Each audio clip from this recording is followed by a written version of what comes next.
तो हमने था तक चर्चा कर ली थी। था के बाद यानी था से हमने सारे कॉन्ट्रैक्शन समझ लिए थे, है ना। तो यानी अनुस्वर की डॉट से लगा करके था लिखेंगे, 5 6 की डॉट लगा करके हम था लिखेंगे तो उससे बीज हो जाता है, THESE।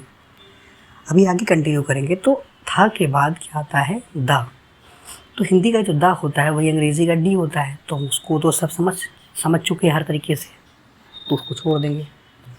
अब उसके बाद क्या आता है, धा आता है। तो धा लिखिएगा नीचे वाली लाइन में। धा से आप जब लिखेंगे तो धा लिखने के बाद डैश लगा करके लिखिएगा दा, यानी THE। धा लिखा 2 3 4 6, डैश लगाया, THE लिखा, तो यानी इसका मतलब हुआ कि धा से जो कॉन्ट्रैक्शन बना वो बना दा, है ना, THE। तो ये हो जाएगा। इसके बाद जो है धा के बाद क्या आता है, ना। तो जो हिंदी का ना होता है वही अंग्रेज़ी का एन होता है, तो उसे हम छोड़ देंगे। फिर पा यानी अंग्रेज़ी का पी, उसे भी छोड़ देते हैं।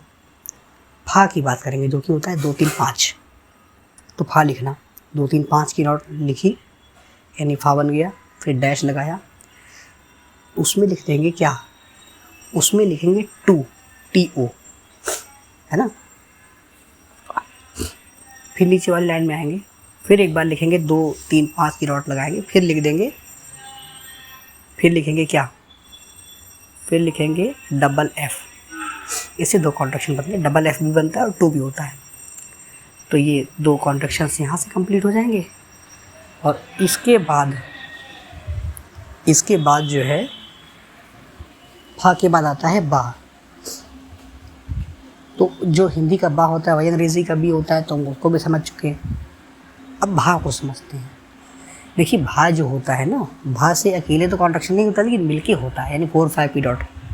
तो 4 5 की डॉट लिखेंगे और उसके जस्ट बगल में बिना कोई सेल छोड़े लिख देंगे यू। क्या लिखेंगे, यू, यानी भा लिखा और यू लिख दिया। 4 5 की डॉट लगाई और यू लिखा। डैश लगा करके क्या लिखेंगे, अपॉन, है ना। डैश लगा करके अपॉन लिखेंगे, UPON, अपॉन। ये हो गया।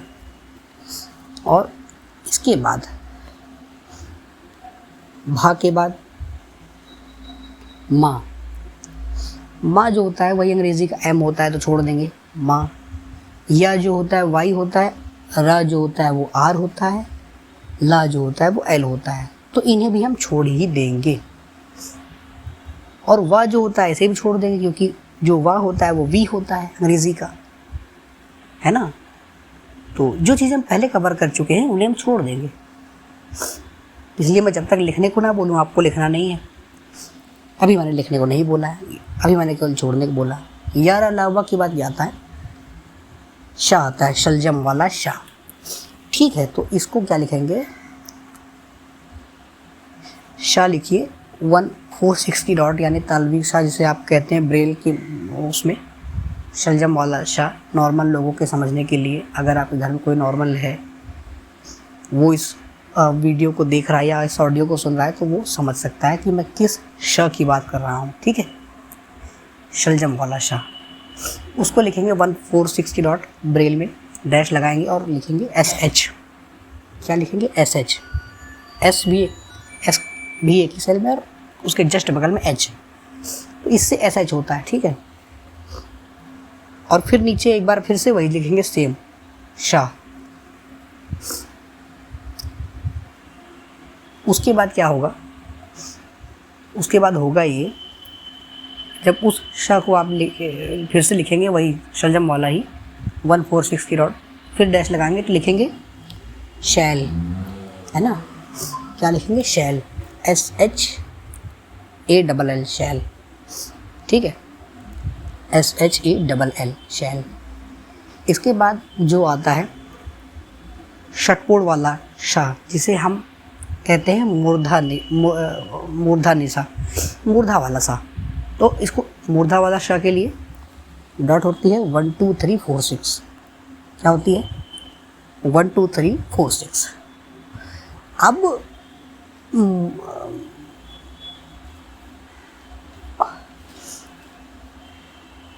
1 2 3 4 6 लिखा, डैश लगाया, तो डैश लगाने के बाद लिखा एंड, AND, यानी 1 2 3 4 6 लिखा डॉट, ये इससे बन गया मूर्धा वाला श, है ना।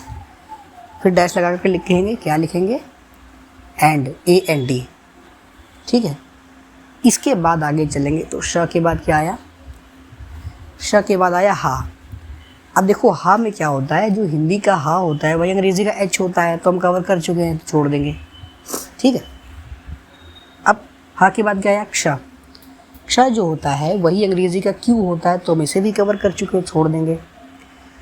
अब त्रा अपने यहाँ नहीं होता है, ज्ञा की बात करेंगे, ज्ञा लिख लेंगे नीचे, उसी के जस्ट नीचे जहाँ हमने पहले लिखा था, तो श लिखा था उसके जस्ट नीचे लिख लेंगे ज्ञा।